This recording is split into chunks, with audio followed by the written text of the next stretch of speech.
అందరికీ నమస్కారం. నేను మీ గోపాల్ అయ్యంగార్. శ్రీమతి రామానుజాయ నమః. 15వ తారీఖు సెప్టెంబర్ నుంచి 21వ తారీఖు సెప్టెంబర్ వరకు మేషరాశి నుంచి మీనరాశి వరకు వారఫలాలు ఎలా ఉంటుందో మనం ఇవాళ తెలుసుకుందాం.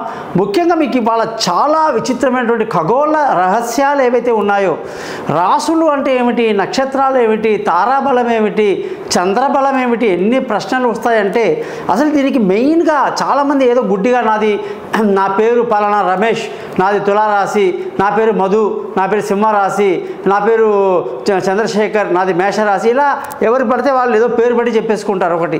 రెండోది, వాళ్ళు చాలామంది పుట్టినప్పుడు మా నక్షత్రం ఇదండి, నాది భరణి నక్షత్రం, నాది రోహిణి నక్షత్రం, నాది మకా నక్షత్రం, నాది మూలా నక్షత్రం అని నక్షత్రాన్ని బట్టి వాళ్ళు జాతకాలు చూసుకుంటారు. కొందరు మా రాశి ఇది అని చెప్పి. అసలు ఏమిటి ఈ రాశి, ఈ రాశి ఏమిటి, నక్షత్రాలు ఏమిటి, దీని గురించి కొంచెం మీరు నా అవగాహన, ఇది తెలియక చాలామంది మూర్ఖులు ఇప్పుడు ఏంటంటే ఏ ద్రాక్ష అయితే అందదో ఆ ద్రాక్ష కోసం ఎగిరి ఎగిరి ఎగిరి చివరికి ఆ ద్రాక్ష అందక చిచి ఈ ద్రాక్ష పుల్లగా ఉంది నాకు వద్దని చెప్పి వెళ్ళిపోయిందట నక్క.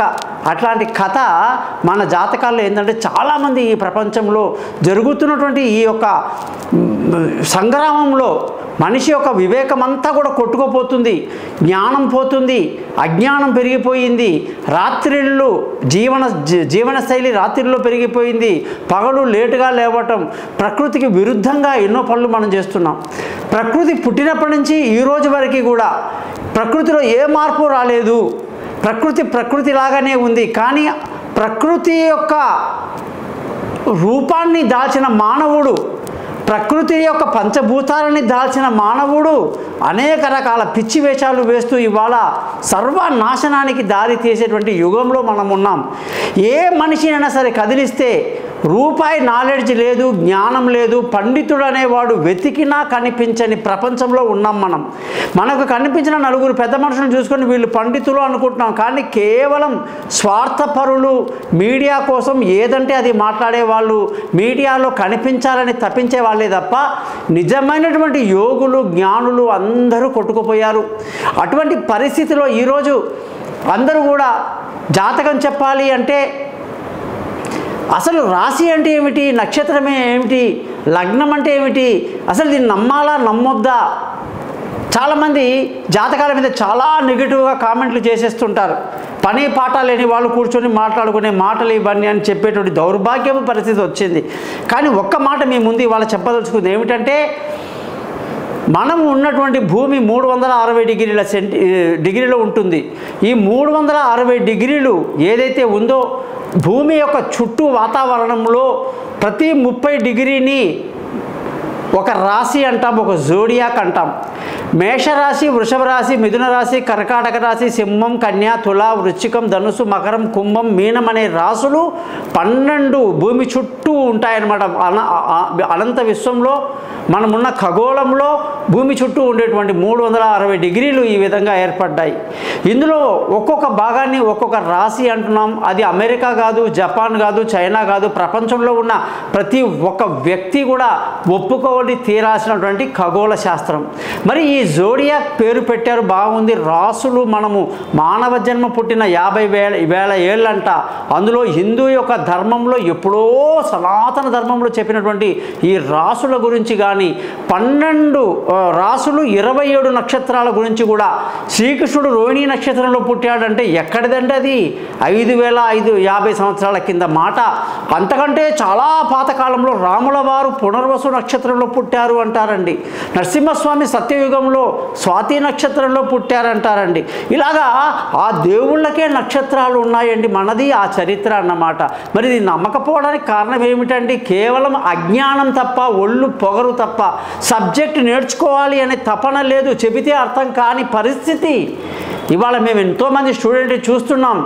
ఏంటంటే అసలు తినే తిండి కానీ, పడుకునే టైం కానీ, మాట్లాడే తీరు కానీ, పెద్ద చిన్న గౌరవం లేకపోవటం కానీ, ఆఫీసులలో పెద్ద పెద్ద బాసుల్ని పేరుతో పెట్టి పిలవటం, చాలా గొప్ప ఫ్యాషన్ అయిపోయిందన్నమాట. అలా మాట్లాడాలని కార్పొరేట్లో వాళ్ళు నేర్పిస్తారు కూడా.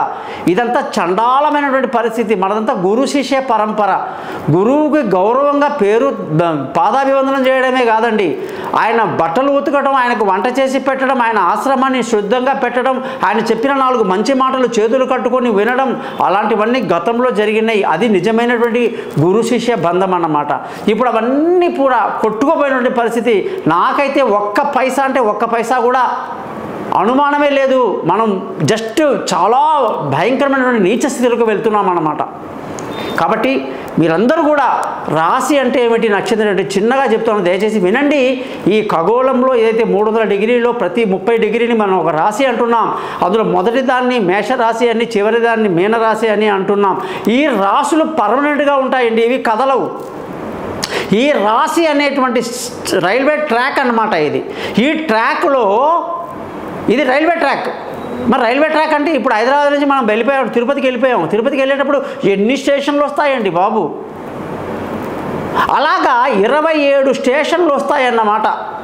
ఆ 27 స్టేషన్ల పేరే అశ్విని, భరణి, కృతిక, రోహిణి, మృగశిర, ఆరుద్ర, పునర్వసు, పుష్యమి, ఆశ్లేష, మక, పుబ్బ, ఉత్తర, హస్త, చిత్త, స్వాతి, విశాఖ, అనురాధ, జ్యేష్ఠ, మూల, పూర్వాషాఢ, ఉత్తరాషాఢ, శ్రవణం, ధనిష్ట, శతభిషం, పూర్వభాద్ర, ఉత్తరభాద్ర, రేవతి అనేటువంటి 27 స్టేషన్లు ఉంటాయి.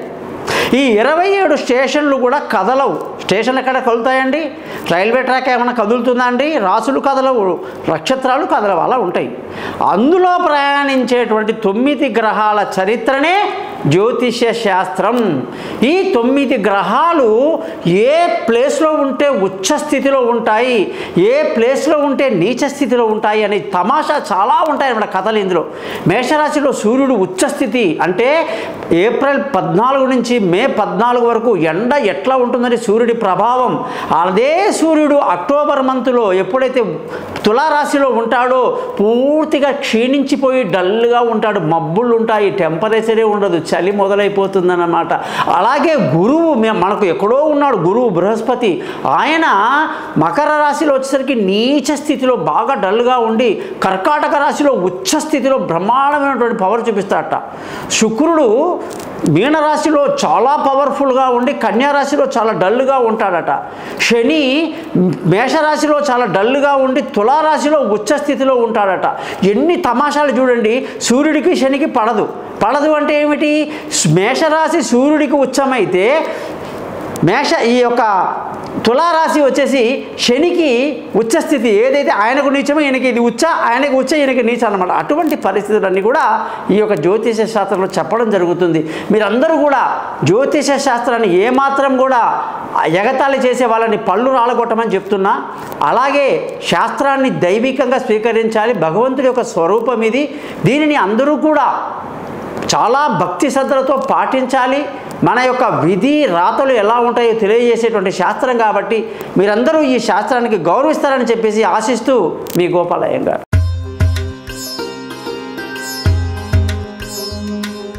ధనుసు రాశి వాళ్ళందరికీ కూడా 15వ తారీఖు సెప్టెంబర్ నుంచి 21వ తారీఖు సెప్టెంబర్ 2024 వరకు గ్రహస్థితులను బట్టి ఏ పని చేసినా కూడా మీరు నిదానంగా ఉంటారు, శాంతంగా ఉంటారు.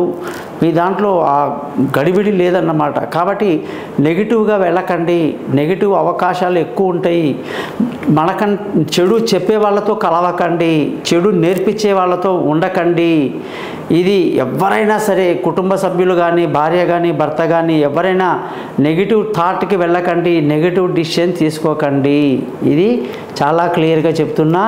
ధన ఆదాయం బాగా ఉంటుంది, అన్ని రకాలుగా ఉంటుంది. అయితే ధర్మ మార్గం నుంచి డబ్బు సంపాదించే ఆలోచన చేయండి. కుటుంబ సంతోషం కొరకు ఆలోచించండి. చదువుల విషయంలో పిల్లలకి మార్గదర్శకం ఇవ్వండి. మంచి ధైర్యాన్ని కలిగి ఉంటారు. బంధువుల స్నేహితుల రాకపోకలు, వాళ్ళ ఆశీస్సులు బ్రహ్మాండంగా ఉంటాయి అన్నమాట. మానసిక ధైర్యాన్ని బాగా కలిగి ఉండి నలుగురికి సహాయం చేసే స్థితిలో ఉంటారు. విలువైన వస్తువులు, భూములు, ఇల్లు, వాహనాలు అన్నీ కూడా కొనడానికి అంత అనుకూలంగా లేదు. జాతకాన్ని చూపించుకొని కొనాలి. తల్లి ఆరోగ్యం పట్ల శ్రద్ధ వహించాలి. పిల్లల ఆరోగ్యం బాగుండి విదేశాలకు వెళ్ళే వాళ్ళ పరిస్థితి బాగుంది. అనుకున్న యూనివర్సిటీలో సీటు రావటం, అనుకున్న సబ్జెక్టు రావటం, అలాగే దూర ప్రయాణాలు కలిసి రావటం, తెలివైన నిర్ణయాలు అన్నీ బాగున్నాయి. ఆరోగ్యం పట్ల శ్రద్ధ వహించాలి. మరి శత్రువుల మీద ఒక కన్నేసి ఉంచడం ఎంతైనా మంచిది. భార్య భర్తల మధ్య కూడా చక్కటి సయోధ్య కలిగి సంతోషంగా ఆనందంగా ఉండడం, దూరంగా ఉన్న వాళ్ళు కలుసుకోవడం, ప్రేమికులు మంచిగా ఉండటం, పెళ్ళి కాని వాళ్లకు పెళ్ళి కుదరటం, పార్ట్నర్షిప్లో వ్యాపారాలు కలిసి రావటం అన్నీ ఎంతో అద్భుతంగా ఉంది. ముఖ్యంగా అదృష్టంగానే చూసుకుంటే ఈ వారం చాలా మంచి అదృష్టవంతులు అవుతారు. తండ్రి ఆశీస్సులు బాగుంటాయి. వాళ్ళ నుంచి రావాల్సిన ఆస్తులు వస్తాయి. వాళ్ళ ఆశీస్సుల వల్ల ధర్మ మార్గాన్ని పాటిస్తారు, అదృష్టవంతులు అవుతారు. ఉద్యోగంలో మంచి ప్రమోషన్లు, ఇంక్రిమెంట్లు, పై అధికారుల ప్రశంసలు, ఉన్నత స్థితిలోకి వెళ్తారు. విదేశాలకు వీసాలు రావటం, ఉద్యోగ రీత్యా డెవలప్ అవ్వటం, గుర్తింపు బాగుంది. ఇంటర్వ్యూలు సక్సెస్ అవుతాయి. వ్యాపారం చేసే వాళ్ళందరికీ కూడా మంచి లాభాలతో ఈ వారం అంతా అద్భుతంగా ఉంది. కొత్త వ్యాపారంలో పెట్టుబడి పెట్టడానికి 19వ తారీఖు తర్వాత చాలా బాగుంది. ఖర్చులు ఈ వారం బాగా అధికంగా ఉండే అవకాశాలు లేకపోలేదు.